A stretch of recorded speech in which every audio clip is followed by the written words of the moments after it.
अस्सलामुअलैकुम, welcome to Al Rafiq computers. मैं हूं आपका teacher Mohammad Sarwar. Microsoft PowerPoint की आज की जो हमारी क्लास है उसके मेन टॉपिक्स में शामिल हैं शेप्स के styles, word art styles, arrange और साइज़।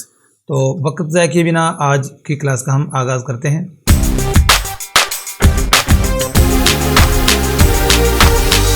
तो डिज़ाइन टैब के अंदर हमने स्मार्ट आर्ट स्टाइल्स की बात की थी। आज फॉर्मेट टैब के अंदर हम देखेंगे शेप्स स्टाइल्स। और सबसे पहले हम बात करेंगे शेप्स को चेंज करने के लिए। किसी भी शेप को आप जैसे सिलेक्ट करते हैं तो यहाँ पर आप देखें तो आपको बहुत सारी शेप्स मिल जाती हैं। आप यहाँ से अपनी मर्ज़ी की कोई भी शेप जो है वो सिलेक्ट करके उसको चेंज कर सकते हैं। जैसा कि मैंने इस शेप को सिलेक्ट किया तो ये चेंज हो जाता है, और यहाँ से आप मज़ीद कोई और चेंजेस भी ला सकते हैं, कोई और शेप यहाँ पर आप डाल सकते हैं। दूसरी शेप को मैं सिलेक्ट करता हूँ तो यहाँ से मैं इसके लिए कोई और शेप यहाँ से चेंज कर लेता हूँ। तो इस तरीके से आप अपनी मर्ज़ी के मुताबिक अपने प्रेजेंटेशन को अट्रैक्टिव बनाने के लिए शेप्स यहाँ पर चेंज कर सकते हैं।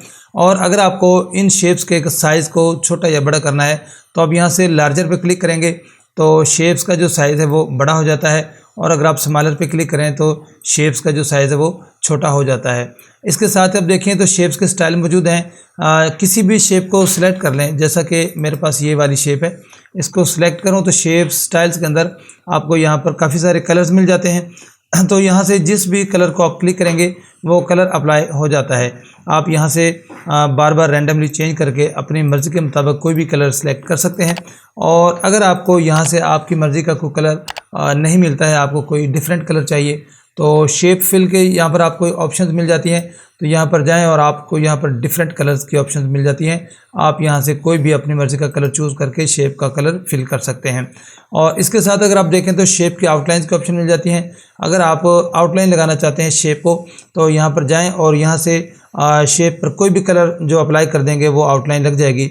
आप देखें तो यहाँ पर ग्रीन कलर की आउटलाइन दिखाई दे रही है, और जो भी आपको अपने ज़रूरत के मुताबिक सूटेबल कलर है वो आप यहाँ पर अप्लाई कर सकते हैं। और अगर आपको ये आउटलाइन यहाँ पर नज़र नहीं आती तो आपने क्या करना है कि आउटलाइंस के अंदर ही यहाँ पर वेट पे जाएं और इसके मुताबिक आप जो आउटलाइन है उसको बारीक या मोटा आप कर सकते हैं। तो यहाँ से अपनी ज़रूरत के मुताबिक आप इसके वेट को कम या ज़्यादा कर सकते हैं। और इसके साथ ही आपको जो आउटलाइन है उसके कुछ स्टाइल्स भी मिल जाते हैं। तो इसके साथ ही आपको नेक्स्ट ऑप्शन जो मिल जाती है वो शेप के इफ़ेक्ट्स की है। किसी भी शेप को आप सेलेक्ट करेंगे और इसको जब आप यहाँ पर जाएंगे, ये तीसरे नंबर पर शेप के इफ़ेक्ट्स हैं, तो ये कुछ प्रीसेट्स हैं। तो आप देखिएगा कि जैसे ही मैं इसके ऊपर माउस को मूव करता हूँ तो आपको इफ़ेक्ट्स जो हैं वो अप्लाई होते हुए दिखाई दे जाते हैं।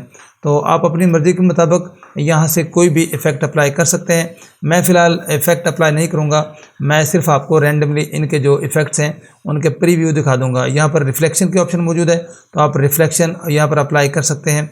आप देखें जिस शेप को मैंने सेलेक्ट किया था वो ग्रीन वाली शेप थी, तो ये शेड आपको नज़र नहीं आ रहा। मैं ये लास्ट वाली ये ब्लू कलर की शेप है, इसको सिलेक्ट कर लेता हूँ और यहाँ पर अब मैं ये अप्लाई करके देखता हूँ। कुछ ग्लो के ऑप्शन मौजूद हैं, ये आप देख सकते हैं। यहाँ पर ग्लो सॉफ्ट एजेस हैं, अगर आप चाहें तो इसके एजेस को सॉफ्ट कर सकते हैं। तो ये शेप के ऊपर आपको इफेक्ट जो है अप्लाई होते दिखाई देंगे। अब ये बीविल के ऑप्शन मौजूद हैं, आप देखें तो बहुत ही स्मूथ सा यहाँ पर जो है ना इफेक्ट आपको नज़र आ रहा है। और ये 3D रोटेशंस हैं, आप इसके मुताबिक आप इन तमाम शेप्स के ऊपर जो है अप्लाई कर सकते हैं। अब ये चूँकि ये पूरी की पूरी शेप जो है ये आपका जो है ये कंटेनर सिलेक्टेड है, तो ये सब के ऊपर जो है अप्लाई हो रहा है। इसके आगे अगर आप देखें तो जो आपने यहाँ पर टेक्स्ट डाला हुआ है, इस टेक्स्ट के भी इफ़ेक्ट्स यहाँ पर मौजूद हैं। वर्ड आर्ट स्टाइल जो हैं, तो जिस शेप को भी आप सिलेक्ट करते हैं उसके ऊपर आप जब अप्लाई करेंगे तो ये देखें यहाँ पर आपको इफ़ेक्ट अप्लाई हो जाते हैं। काफ़ी सारे इफ़ेक्ट्स यहाँ पर मौजूद हैं। आप ये जैसे ही माउस को ऊपर ड्रैग करते हैं तो ये आपको इफ़ेक्ट जो है इसके ऊपर अप्लाई हो जाते हैं। तो जो भी इफ़ेक्ट आपको सूट करता है उसको आप यहाँ पर अप्लाई कर सकते हैं। इसके साथ ही आपको टेक्स्ट फिल की ऑप्शन मिल जाती हैं। टेक्स्ट फिल की ऑप्शन में आपको डिफरेंट कलर्स यहाँ पर मिल जाएंगे, तो जो भी कलर आपको सूट करता है आप अपनी मर्ज़ी से वो कलर अप्लाई कर सकते हैं। आप टेक्स्ट के ऊपर आउटलाइन भी अप्लाई कर सकते हैं। यहाँ से जो भी आप सेलेक्ट करेंगे, देखिए येलो के पीछे जो रेड कलर की आउटलाइन आपको दिखाई देती है। जिस तरह हमने शेप के ऊपर अप्लाई किया था इसी तरह हम टेक्स्ट के ऊपर जो है आउटलाइन उसके और बाकी ये वेट वगैरह और सारी चीज़ों को यहाँ से यूटिलाइज़ कर सकते हैं। जब आप पूरे टेक्स्ट बॉक्स को जिसके अंदर ये हमारे कंटेनर के अंदर शेप्स मौजूद हैं स्मार्ट आर्ट की, तो इसके अंदर आप जब इसको सिलेक्ट करके या अरेंज पर जाएँ तो यहाँ पर आपको ये ऑप्शन मिल जाती हैं अलाइनमेंट की। अलाइनमेंट पे देखें तो left right centre top bottom वगैरह आपको मिल जाती हैं। अब अगर मैं यहाँ पर लेफ़्ट पे क्लिक करूँ तो देखें सारी जो है शेप्स आपको लेफ़्ट पे मूव करती हुई दिखाई देती हैं।